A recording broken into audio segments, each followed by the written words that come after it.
Hey guys, how's it going? My name is still Blackblade and welcome back to vlog number 4 of our Duelist Wild Strike build. Now for this build, the Ascendancy class that we chose, or that we will be choosing is the Slayer. Now the reason behind that is we are going to be using a two-handed axe for this build. Yeah, I know I keep on using that series Disfavour, but yeah, you know, this is the only or the highest DPS axe that I have, so I'm gonna use it as much as I can. But then again, it's not really necessary, you know, if you want to go with there are other axes out there which is actually pretty OP, and you guys may want to experiment on those, or you know, you could actually use a rare axe with a, you know, at least 350 DPS and above when it comes to its damage. Now the Ascendancy skill nodes that we're going to be selecting will be the Bane of the Legends, the Headsman, and then of course the Endless Hunger. So the Endless Hunger is actually pretty OP simply because of the fact that even though that we are already at our maximum life, you know, the life leech doesn't end, which means that that's going to be good against poison, bleeding, and you know, some form of damage over time effect. Now, the Bane of Legends is actually pretty good, simply because of the fact that, yeah, we gain an onslaught for 20 seconds, and for the fact that we have a sort of culling strike, but it doesn't really say that it's culling strike. It's just that it just says that kill enemies that have, you know, 20% or lower life by any of our skills, which means either the melee or the rest of the three elements, which is actually pretty OP. Also, in my opinion, of course, we're going to pass on two nodes which has a 5% increased attack speed and a 14% increased damage with two-handed weapons. You have two of those over there, which adds to about a 10% increased attack speed and 28% increased physical damage when it comes to our two-handed weapons. And then finally, the Headsman. The Headsman is actually pretty good because we get that more 20% more damage when we have killed recently. You know, any skill node in the game which has more damage is actually really good because it's actually multiplicative versus the increase, which is just additive. So yeah, that's actually pretty good. And then we get that 20% increase radius for, or AoE for our skills, which is only affected by the fire, I believe, either the fire or the ice part of the wild strike. And then we get that 50% reduced reflect against physical damage taken, which is actually good if you have a map that rolled some, you know, physical reflect monsters. Alright, so with that said, let's get into the skill tree. Alright, so we've started by getting the physical attack, damage, and life nodes over here, ending with armor, evasion, and life. And then we went over to the left side for some attack speed, or you can go for on the left side if you want some more melee damage. And then we've gotten the Art of the Gladiator, the Bravery, and the Master of Arena. We've gotten the Destroyer over here, and then the Golem's Blood. And then we went down to take the Executioner, the Wrecking Ball, the Iron Reflexes, the Hatchet Master. And then finally, we've gotten the Dirty Techniques over here, because, you know, I was thinking that the Atziri's Disfavour actually causes bleeding on hit, and I wanted to capitalize on the bleeding that the weapon causes, you know, by increasing, you know, the damage over time effects, by increasing or getting some damage over time effects. Oh yeah, before I start again, let me remind you guys that what affects the elements of the wild strikes are, you know, any increases in one-handed or two-handed weapon damage, you know, anything that includes those, you know, the elements gets affected. Anything that involves anything that involves weapon types such as axe, maces, or swords, or what else, or claws or daggers, that also affects the elemental part of the wild strike. The only thing that doesn't affect the element part of the wild strike will be the melee part, or anything that says melee. So yeah, I just thought that I'd throw that out there in case you guys haven't really known. So yeah, I just decided to throw that in there, guys, you know, just in case that you guys aren't aware of it. Yeah, and so we went to the left side again over here to get the splitting strike for some more physical damage and, you know, some more life leech. And then we went up over here to get the bloodletting again for the 30% physical damage over time, and then we get that 25% attack damage against bleeding enemies, passing through 8% chance to cause bleeding, but we're already automatically bleeding with the Atziri's Disfavour. And of course, the physical damage, the 20% physical damage over time node over here. And then we went to the left side to get some life nodes, ending with bloodlines, the unwavering stance. And then we went up over here to take a jeweled socket. Again, what you're looking for are increases in your physical damage. Attack speed with axes will be good. Strength will be good, or any additions to your life. And then we went up over here to get the Constitution, and then finally finishing up all of the powerful life notes over here, ending with Path of the Warrior. And then we went up over here to get the Elemental Equilibrium. Now the Elemental Equilibrium or the EE is actually entirely optional. There is some debate that this is not actually very good when it comes to Wild Strike, but then there are some who saying that it's okay because of the fact that once you hit with a certain element and then the next one rolls with another element, you get that additional minus 50 resistance to that particular element. But then the negative effect of this is if you proc like 3 of the same elements, like 3 chain lightnings all at the same time, then the use of this is actually mitigated, or it's not actually pretty good, right? So yeah, it's actually a wild card. It's entirely dependent onto you guys if you want to take it or not. But for me, I took it, just to spice up the build a little bit. And then we went to the left side over here to take another jeweled socket. Again, we have some physical damage over there, and then 12% increased physical damage with 2-handed melee weapons, which again, affects all of the 3 elements. And then we went over to the left side to take some axe and sword damage nodes over here, ending with By the Blade. And then we went over here to the left side to take some armor and then the Indomitable, so that we get that 20% reduced extra damage from critical strikes. Of course, the Resolute Technique, and then some life nodes over here and some resistances over there. And then we went over to the left side over here to finally get the Cleaving and then the Slaughter. Finally, we went down over here to take the Juggernaut for some life, and then some armor and some 20% increased recovery from life flasks. Now, since our level is at 87, I'm not exactly sure where to go afterwards. I'm probably just going to get some more armor nodes over here with some more jeweled socket, because I have a jeweled socket which actually has some life. That's one option. The other option is, of course, to get some more endurance charges, which is always good. You can never go wrong when it comes to getting endurance charges, because they really help when it comes to your overall survivability.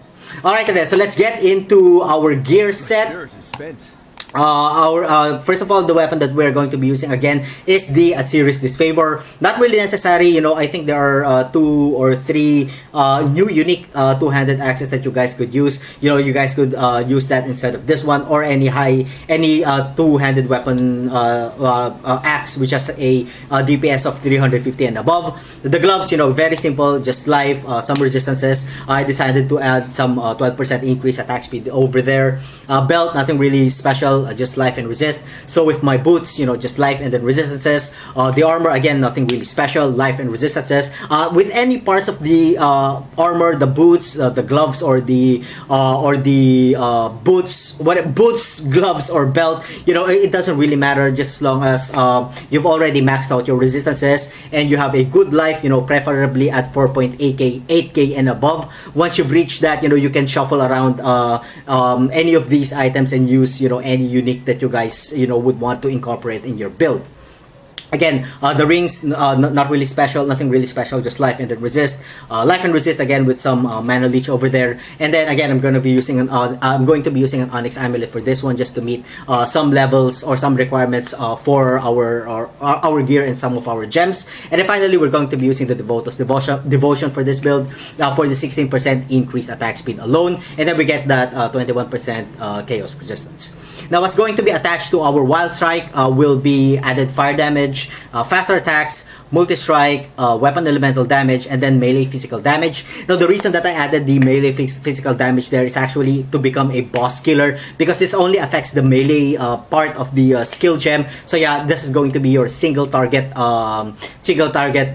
damage boost, when it comes to the overall DPS of the Wild Strike. And then instead of weapon elemental damage, you guys may use the bloodletting, I guess, but that will only affect the melee part again of the skill gem. So yeah, the weapon elemental damage will be a much more better option for this build.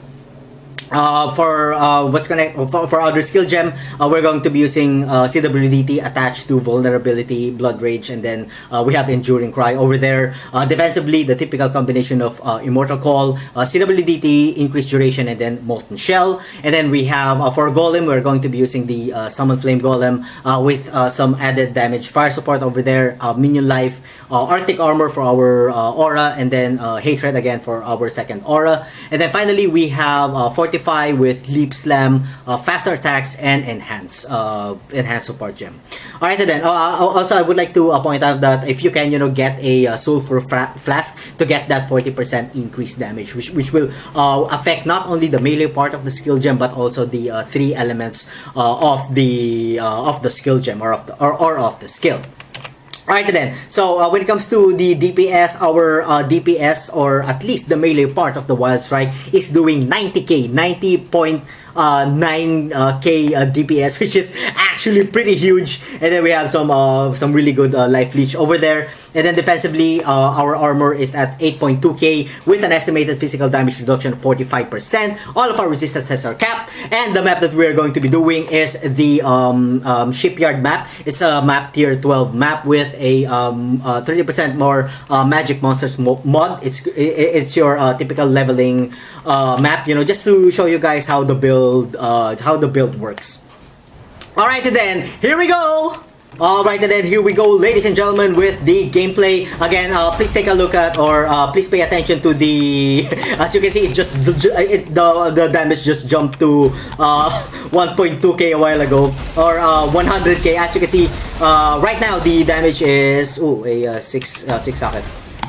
The damage is at 142k or 139 a while ago. It's actually pretty insane. I don't even know how I reached that that much DPS. But yeah, again, that's only the melee part of the skill gem. But still, it's at 100 and plus k, which is absolutely pretty insane.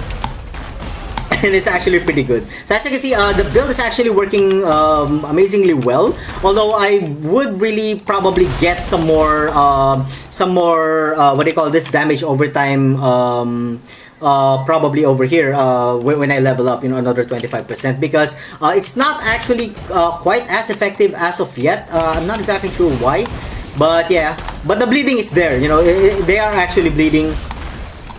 And it's quite okay. It's not that powerful, but at least it's really nice to it's a really nice effect to have.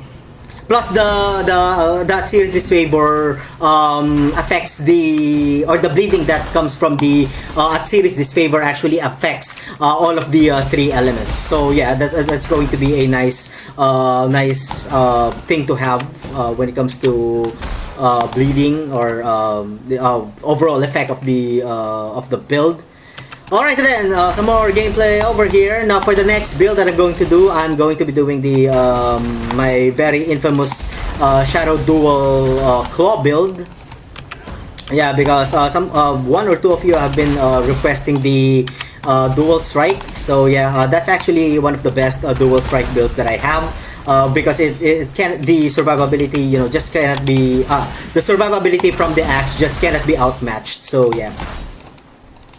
So as you can see, the build is actually working pretty well. Clear speed is quite okay as of now. Haven't really encountered any problems just yet. Just don't get too cocky, As you can see, the life is actually pretty meh. What we are trying to really aim for when it comes to life is specifically when your melee is 5k. 4.8k is okay, but really 5k is kind of like, oh, what is that? Wood splitter. Oh god, I already know what that is. Yep, I already know what that is.